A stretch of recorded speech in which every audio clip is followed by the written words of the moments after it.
Hey, FightFan.net here once again with Lumumba Sayers. How you doing? Blessed and highly favored. Good. Let's fill in some lost time here because a little over a year ago in the summer we talked to you, and you were almost ready to give up MMA because no one would fight you. Well, I did give up. Did give up MMA because no one would fight you. Fast forward to today, and you're 4 fights into a Strikeforce contract. Yeah. Is that contract over? Nah. Okay. I still got 6 fights left. You got 6 left. Yeah. So you got more fights since the last time we talked to you. Yeah. Okay. And you're 2-2 in Strikeforce so far. Do you know who you're going against next? Nah. They don't tell me until they release it. Okay. And do you even know when it'll be? Nah. Actually, I guess they had a bunch of injuries on the last 2 cards, so they canceled the show in September, and then they canceled the show that was coming up November 3rd. And then they just canceled the one in December too.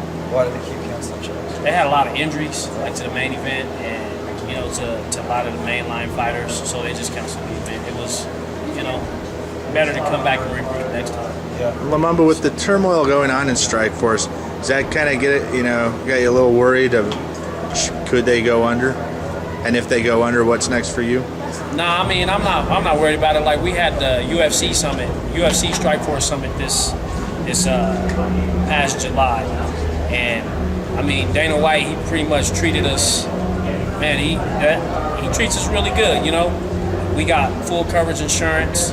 Like, if I was to stump my toe right now, I can go to the hospital, he can take care of me. Got into a car accident, he'd take care of me. But he basically had Michael Irvin come and give us an inspirational speech that lit a fire up under me, you know what I mean? And it was just it just put me on the right track, you know what I mean, with that. But I don't think Strikeforce is going under no time soon.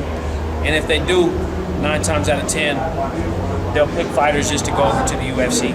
Right. That was my next question. If you felt comfortable being absorbed by the Zuffa team. Yeah. Zuffa, man, I can tell you this much. I have not had one single problem, one single complaint about Zuffa whatsoever. Like, they take care of our flights, hotel room. As soon as we get there, they give us a per diem to take care of us. I mean, Dana White and Scott Coker and Sean Shelby and everybody from Strikeforce, they really take care of us as fighters. Like, if we get hurt, they follow up with, we see the doctor right afterwards, and then they have a lady that calls us and makes sure that everything is okay with us, a week later, make sure if we got any injuries that we go down and take care of everything. So I'm comfortable with the staffing with the Zuffa. They treat us really good. That's awesome. What was it like fighting twice with Ronda Rousey as the main event? Oh man, I like fighting with Ronda. Like, Ronda, me and Ronda, we real cool. We like 9 times out of 10 we in the same corner all the time. And like, we talk a lot, we conversate. I tell, last time, if you watch one of my videos from the body bag thing, DJ Quote video recorded it. And Ronda, when she gets to bouncing and stuff, I tell her, Ronda, don't do that. Don't you bounce, Ronda. You gonna make me get ready to fight. You make me crazy, girl, because you go out there, you crazy. So me and Ronda, we pretty cool. She's exciting to watch, and she's a really good person. Like, she is a realist about what she says. Like, when she says stuff, that's what she means. You know what I mean? And she's not fake. She's Ronda. Right? You know what I mean? Yeah. Ronda reminds me of me when I was doing my advertisement thing. You know what I mean? When I was like, hey, let's get it. Ronda knows how to sell a fight. Yeah. So, now that you've kind of graduated up to the bigger time, the area that everyone's trying to get to, do you feel like you're kind of a small fish in a big pond? Or when you were here, did you feel like a big fish in a small pond? And what's the competition like compared to the Denver locals? Is it that much better? Or are there guys here from Denver that could easily make it in Strikeforce, in your opinion? Well, I'm not going to knock my town and say that we got a lot of great fighters here in Colorado. You know what I mean? But as far as the intensity, it's different on the bigger level. You know what I mean? Like, it's the reason why those guys made it. You know what I mean? And we got a lot of fighters here that have that exact same intensity, but they have to have somebody to pull that out of them. You know what I mean? Like we got a lot of good fighters, but one day it'll just click to them to where they'll actually finally just get it and understand that this fighting stuff isn't a joke. You know what I mean? Like you can seriously get hurt. And I found out that early. Like I've never had an easy fight. Like I always say, all my fights, I've torn the band in my hand right here. I've had a broken jaw. I've had a broken rib and still fought. Like, you know what I mean? That's the difference between the local level and the next level. You know what I mean? Like,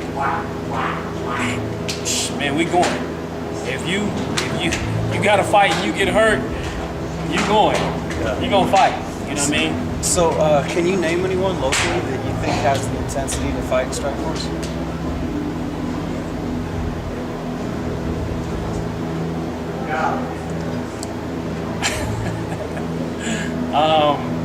Cameron Dollar. Dollar. Well, Cameron he's Dollar. UFC vet. So. Yeah, Cameron Dollar has I gotta say, Cameron Dollar is that kid. Is that's a fighting kid, man. Like me and Cameron, we had problems in the past, but we cool now. You know what I mean? We gotta understand it. And I like Cameron, and he's hungry. Cameron is hungry right now.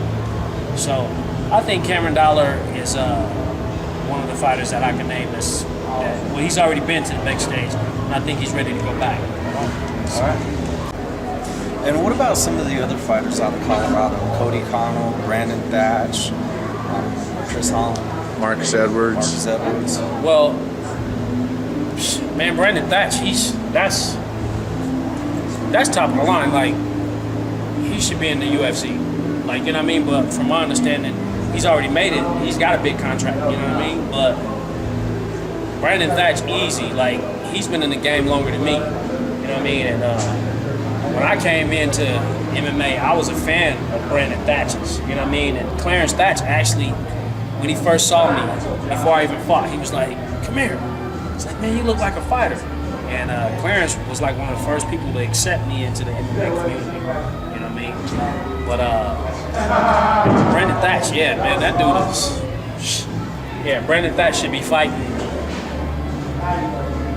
for the UFC title right now, probably. You know what I mean? He's that good, to me, in my opinion. You know what I mean? Brandon Thatch. And Thatch is real tall, and he always comes in diced as hell. Do you think he could fight at 185 your weight? I mean, he could, but he's Which division stronger? What do you mean? 170s or 185s? Who's got more talent? 185s, most definitely. We have the best talent. You know what I mean? I'm not going to lie to you. Right. Who can stop Anderson Silva? Right. I mean, Anderson Silva, if he dropped down to 70, he'd be the UFC 170-pound champion. If he fought for the light heavyweight title, he'd be the, you know what I mean? But he's an 85er. You know what I mean? There's a lot of good fighters like Jacare. Jacare should be fighting in the UFC. Jacare is, well, he's a gator. You know what I mean? That's what Jacare means, gator. Hey, who do you want to fight next? Whoever they put me in front of, you know what I mean? You know, back in the day, before, I would have called out a name, but now, whoever Sean Shelby and my manager Ricky get together, I mean, they put all that stuff together, and it's just my job to fight. You know what I mean? Whoever they put out there in front of me, you know what I mean? I'm going to go prepare my best and go out and give it 100%. You know what I mean? I can guarantee every time I go out there and fight, you're not going to see it. I'm going to fight. You know what I mean? You're going to see. And you have 6 more fights regardless. I mean, I just signed a 6-fight deal. Okay. So, I mean, at any time, they can do whatever they want to do. You know what I mean? It's an open-ended contract, you know. But, you know, as long as I keep going out there and performing and keeping God first in everything I do, I don't see me stopping fighting anytime soon. Right.